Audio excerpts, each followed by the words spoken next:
you there.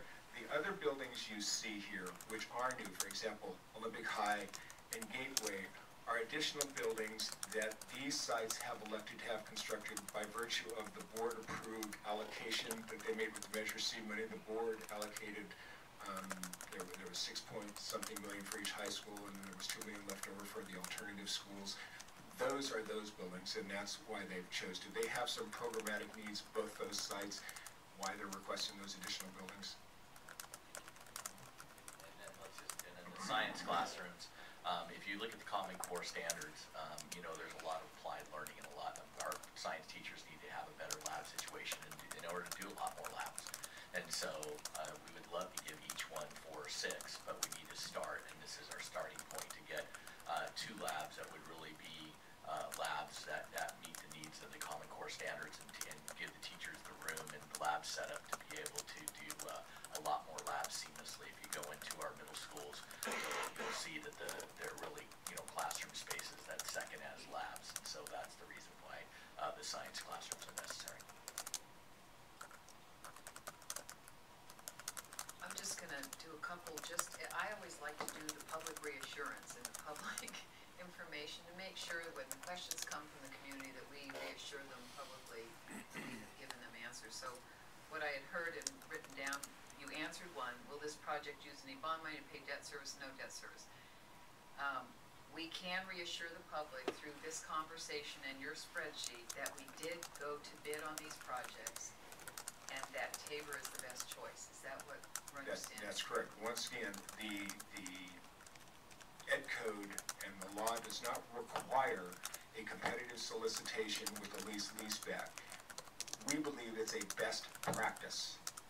It encourages competition and brings out the best price, the best value for the district. So yes, there were 5 firms that were invited to this.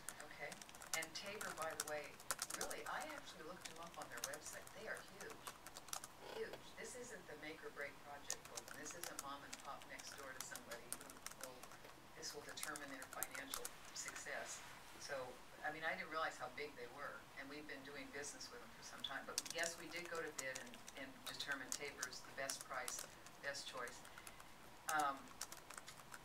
Then the last one is really, I saw you demonstrating that change orders. The question came around with on our December 10th meeting that we accept a bid and we approve a contract, yet then we come back with an amount of money for a change order, and people say, wait a minute, why isn't that included in the original project? Why in the heck do you have to come back for a $96,000 change order? And that's always the nightmare for the public, is we didn't get the full cost. And you're showing the difference in cost here, including change orders built into the contract. So this would be anticipated that we would not incur additional costs, where later we decided, oops, wait, change orders, and we have to come back and say 96,000 here and there. This is what I was trying to explain at the last board meeting, the notion of risk, of entity risk. In a design bid build, if we have an architect that maybe doesn't do the due diligence and makes some details, or doesn't detail errors or some other infirmities in civil drawings or whatever, and the contractor gets on site and finds it's a problem, that it becomes, we own that. And then it becomes a matter of my team and myself sitting down and negotiating from not a very good position the cost of that change order, and that goes on and on and on, and it creates a lot of drama, and it takes a lot of resources. In a lease-leaseback, the vendor is committing that this is for lack of a word, a guaranteed maximum cost. Built into that, though, we have put 3%, and that's included. That's not in addition to, that's fully inclusive. In your 17 million. In the 17 million, but that can only be accessed, it's almost like an escrow account. It's not the contractors. If we, for example, want another door, we decide after the fact that we do what's like, and they want another door after the fact, or they want additional shelving, or they want something else that we prompt. Obviously, that's for us to access. Yes, that's built in. So this really puts the liability for change orders on the contract. In those situations where we come to the board where we have a preliminary services agreement, that's even better when we do a lease-leaseback, because at that point, the architect and the vendor start the design phase together. So they're both looking and designing, doing value engineering, doing constructability reviews as we go along, so they're like share a brain on this thing, so when it does get to this point, there are no surprises for anybody. They both participated in the program. Okay, thank you. Any other questions from board members? I'm just interested to know, and I think this is on, from the time you put this out to bid to the time that we're at now, how much time has gone by? And I'm just interested to know how long this whole process takes, so that if you had to start over again, how it would impact our students. Not including all the work that Mr. Cody has done in meeting with the sites and working on building location and orientation and designs and getting everybody signed off and working with the architect and then time for DSA. The RFP was issued, like I said, on the 7th, and we opened on the 11th. If the board elected not to award tonight, we would have to do a conventional design bid build or something like that. So we would have to advertise the required amount of times, give a full month or so out there. So a month and a half later, we would be coming back to the board with another bid. The consequence of that in terms of time, in terms of impact to the site, impact to teachers, impact to students is significant. In that what it does is we've develop schedules to where we will start demoing and boots on the ground right away, like next week if this works, so that we can have the students and the staff make the transition into the new classrooms and the new science centers on the first day of school, before the first day of school. So there's no disruption. The teachers have an opportunity to do what they need to do to prep the room.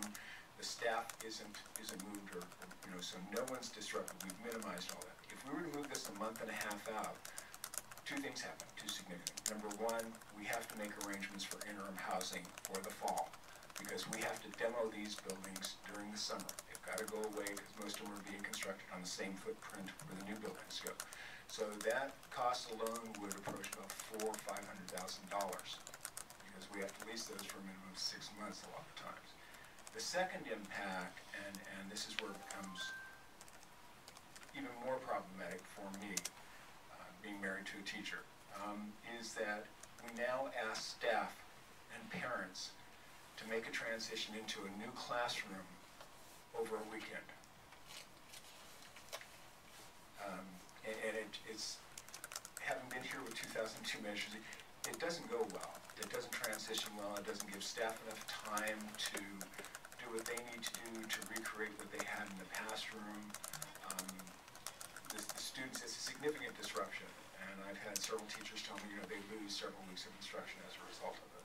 It's just, what we've been about here in driving our schedules is to minimize that impact at the site level so that programs can go on with as much continuity and absent as much disruption as possible.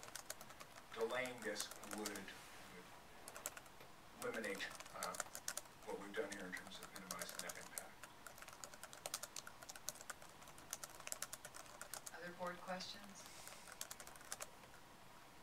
Well, I'd like to thank Mr. Pedersen, Mr. Cody, you went the extra mile here. You actually put together a lot of information. I think when we have a couple new board members, it's helpful to get some of the background, and you're always very patient with our questions, so thank you for that. But you really went the extra mile, I think, to show the information, and thank you. So we don't have a motion at this time, and I could entertain a motion of some sort in order to address this topic.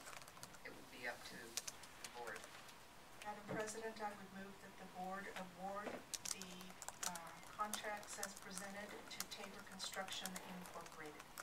And since I'm not using electronic school board, I'm not actually typing that in.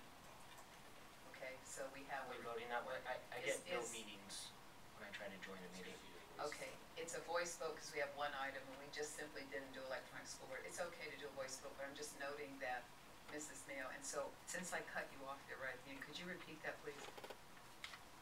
So I move that the board approve, or the board award the lease-leaseback agreement to Taber Construction for the construction of 24 new classrooms at 8 sites and 5 general science